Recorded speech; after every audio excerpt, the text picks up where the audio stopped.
श्री स्वामी समर्थ। नमस्कार। मैं doctor Rajni Kripal, vastu expert and interior designer. आज का जो वीडियोज़ है वो आपको थंबनेल से समझ ही गया होगा कि पितृदोष के ऊपर है। मैं इतनी साइट विजिट्स करती हूँ या मैं कहीं भी जाऊँ प्रोग्राम में या किसी के यहाँ, तो मुझे ना लोग एक सवाल ज़रूर करते हैं कि ये पितृदोष क्या होता है। और ना बहुत से लोग ना डरते भी हैं इन सब चीज़ों से कि पितृदोष क्या है, हमें अगर पितृदोष लगा तो हम क्या करेंगे। पर ना इससे ऐसा डरना नहीं है।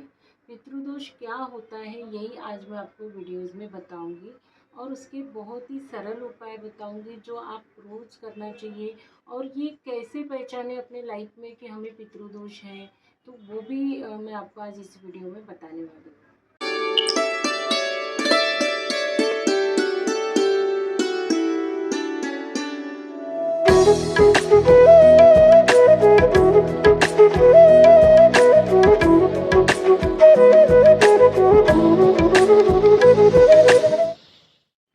सबसे पहले सिंपल भाषा में बोलूँ तो पितृदोष क्या होता है। पितृदोष यानी अगर हमारे जो पितर रहते हैं, जो गए हैं, दादा बोलो, परदादा, या फिर किसी के पापा गए हैं, जो भी हमारे घर के गए हुए पूर्वज हैं, उन उनकी असंतुष्टता यानी उनको हमारे किसी बातों से या कोई ना कोई कारण से दुख हुआ हो, और इसलिए हमारे काम में क्या होते हैं, फिर रुकावटें आती हैं, या फिर हमारे हाथों से उनके लिए जो करना चाहिए विधि वो कंप्लीट नहीं होती है।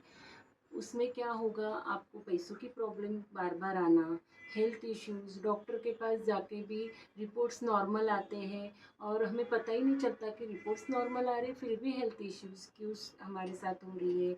घर में रिश्तों में अनबन होना, उसके बाद बच्चों की जल्दी शादी नहीं होना, ये सब यानी पितृदोष के लक्षण होते हैं। तो ये होता है पितृदोष। वास्तुशास्त्र के अनुसार अगर हम देखा जाए तो हमारे घर का जो साउथ वेस्ट कॉर्नर होता है, यानी जिसे हम नैऋत्य दिशा बोलते हैं, यानी दक्षिण पश्चिम दिशा, वहाँ पे हमारे पितरों का एनर्जी फील्ड बनता है। वो स्थान होता है पितरों का। तो अगर आपको घर में भी वास्तु अनुसार थोड़ा चेक करना है तो साउथ वेस्ट में कोई दोष तो नहीं है, टॉयलेट आया है क्या, सेप्टिक टैंक है क्या वहाँ पे, या फिर बहुत वॉल, आपके घर के वॉल्स को क्रैक्स तो नहीं आए हैं, या फिर वॉल में से या फाउंडेशन जो रहता है अपने घर का उसमें, या टेरेस पे से पीपल का पेड़ तो नहीं निकला है। तो ये छोटी छोटी चीज़ें जो वास्तु में आपको ना चेक करना है। अगर ऐसा है और आपको आपकी लाइफ में ये जो मैंने आपको अभी इसके पहले बताए थे कि वास्तु यानी जो पितृदोष है वो किस चीज़ों से आते हैं। जैसे कोई एक के बाद एक प्रॉब्लम आता है, जैसे आज ये एक प्रॉब्लम सॉल्व हुआ, हमें लगता है अब अपना सब ठीक चलेगा। ऐसा नहीं होता, दूसरे दिन कोई ना कोई दूसरा प्रॉब्लम आके खड़ा हो जाता है। तो ये पितृदोष होता है। अब पितृदोष बोलते बराबर ही लोग इतना डर जाते हैं, पर इसका कभी भी कोई भी चीज़ों से डरना नहीं है। हर यानी इसका इलाज होता है, और वो करने से हमें 100% रिजल्ट मिलते हैं। बस हमने ना वो पूरे ऐसे शिद्दत से करना चाहिए। तो आज मैं अभी उसका आपको बताती हूँ रेमेडीज़ कि आपने क्या करना चाहिए आपको डेली लाइफ में। हमें जो ये सेवा है ना ये रोज करना है। रोज यानी जैसे सुबह नहाने के बाद दक्षिण दिशा में बैठना है, और दक्षिण की तरफ मुंह करके पितर तुष्टिकारक पितृ स्तोत्र है, ये 5 मिनट लगते हैं इसको बोलने को। ये मैं अपने डिस्क्रिप्शन बॉक्स में आपको दे दूंगी। हाँ, तो ये आपको रोज बोलना है। बोलने के बाद कोई भी पितरों की सेवा करने के बाद हाथ पाँव धो के ही अपने रेगुलर काम को रख यानी लगना है जैसे रोज के। तो रोज़ मॉर्निंग में नहाने के बाद आप आपका नियम बना लो कि ये हमें करना है 5 मिनट्स। सेकंड सेवा जो है वो भी रोज के लिए है। आपके घर में रोज चावल पकता होगा, तो उसमें आप सिर्फ नमक मत डालिए। नमक, बिना नमक का चावल, और आधा चम्मच उसमें दही। ये भी आपको एक तो दक्षिण दिशा में रखिए, या दक्षिण पश्चिम यानी नैऋत्य दिशा में।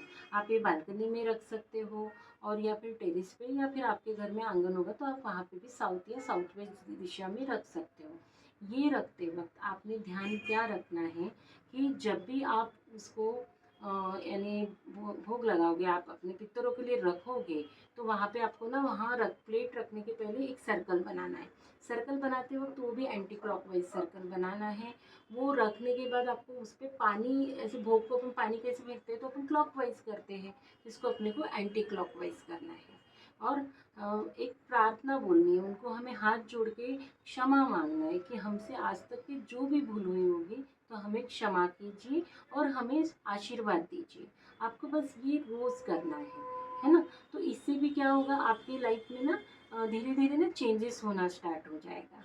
अब सबसे ये तो रेगुलर करने वाली सेवा है, पर आपके घर में हम अगर मंथ में यानी महीने में देखेंगे तो अमावस्या आती है।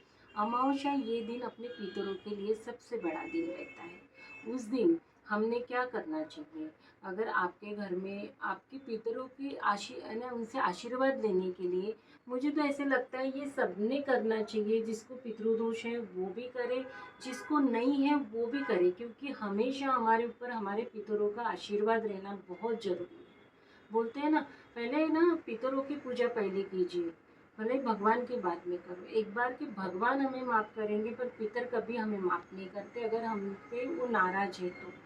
ये सेवा है ना, आपको जो मैंने दही चावल की बताई है उसका भी टाइमिंग रहता है। ये 12 से 12:30 के बीच में आफ्टरनून में आपको करना है, नहीं दोपहर को।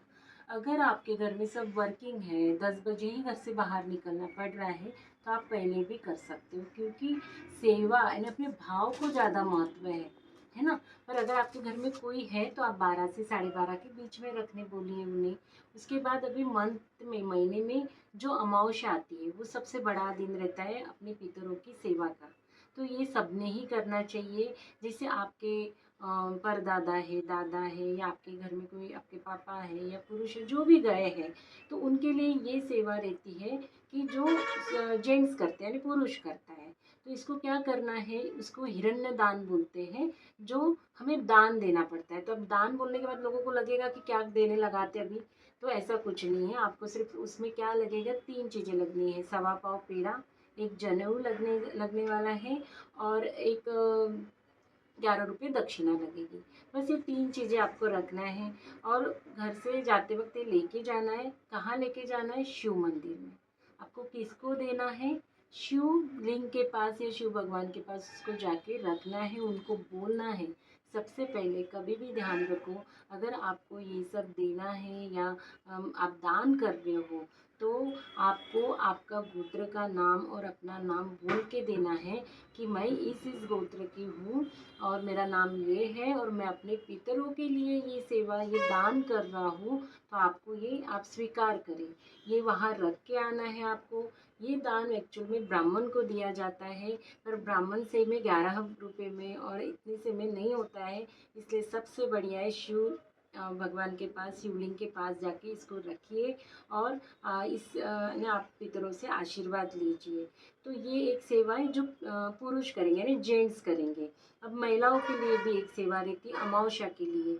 जो भी हमारे घर में सुहागन लेडीज़ गई है या कुमारिका गई है, उनके लिए आपको क्या करना है, एक लोटे में जल लेना है, जल में थोड़ा सा दूध डालना है और काले तिल डालना है, और वो जो है वो आपको पीपल के पेड़ को चढ़ा के आना है। तो ये आपको करना है, और ना हाथ नहीं लगाना कभी भी पीपल के पेड़ को। और वहाँ पे आप एक सरसों के तेल का दिया रख दीजिए जला के, और उनसे आशीर्वाद लीजिए और बोलिए कि आपके लिए ये मैं सेवा कर रही हूँ। तभी भी आपको आपका नाम और गोत्र का नाम बोलना है लेडीज़ लोगों को। ये सेवा आपको अमावस्या के दिन करनी है। स्पेशली आप लेडीज़ वाली सेवा जो है वो मॉर्निंग में भी कर सकते हो, दोपहर के 12 12:30 या 2 बजे तक। पर जो हिरण्य दान वाली सेवा है जिनको जेंट्स को करना है, वो आप 12 से 12:30 के बीच में शिव मंदिर जाके वो आपको करना ही है। वहाँ से आने के बाद मैंने जब भी बताई थी कि पितरों की सेवा करते हैं, तब हम यानी हाथ पाँव धोना ही है, उसके बाद आप आपके काम को लग सकते हो। तो ये सेवाएं बहुत इम्पॉर्टेंट रहती है। अभी देखिए जनवरी महीना ख़त्म हो रहा है, फरवरी आएगा, अमावस्या आएगी। ये सेवाएं आप साल भर कीजिए, और इसका ना रिज़ल्ट देखिए। ये पूरी सेवाएं अगर आप रेगुलर करते हो तो आपको एक नारायण नाग बलि की सेवा का पूरा फल मिलता है, जिसे देते अपन इतने पैसे दे के वो पूजा करवाते हैं। 3 दिन उसकी पूजा रहती है। मैं ये नहीं बोल रही कि पूजा नहीं करना है, कोई लोग आज ऐसे भी हैं जो इतना पैसा खर्च नहीं कर सकते हैं, या कोई ऐसा है कि जो इतने दूर नहीं जाते हैं, तो आप ये सेवा करके उसका फल ले सकते हो, आपके पितरों से आशीर्वाद ले सकते हो। अब ये तो हो गई अपनी डेली लाइफ में जो पूजा करनी है पितरों के लिए, सेवा देनी है हमें, या फिर अमावस्या के दिन क्या करना है। पर एक बात हमेशा ध्यान में रखो कि जो साल भर में 2 तिथि आती है, एक अक्षय तृतीया की और एक पितृमोक्ष अमावस्या की, उस दिन आपने पूजा करना ही है, अपने पितरों के लिए तर्पण करना है, उनकी पूजा विधि यानी एकदम अच्छे से करना है, उनको भोग लगाना है और उनसे आशीर्वाद भी लेना है। और कोई कोई लोग यानी जैसे वर्ष श्राद्ध भी करते वो भी करना चाहिए। पर अगर आपको ये रेगुलर कर रहे हो आप, पर ये 2 तिथि आप ना भूलें। तो ये था जो दोष बोलते हैं, इसके ऊपर एक वीडियो था, जो मुझे नॉलेज था वो आप तक के मुझे पहुंचाना था।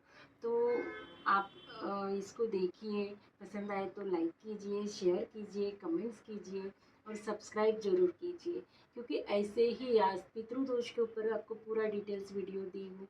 आगे आने वाले त्यौहार रहेंगे, या फिर मंदिर कैसे रखना चाहिए हमने, ऐसी छोटी छोटी बातों का पूरा मेरे को जितना नॉलेज है मैं आपके साथ शेयर करूँगी। तो ये था मेरा आज का video. Thank you. Shri Swami Samarth.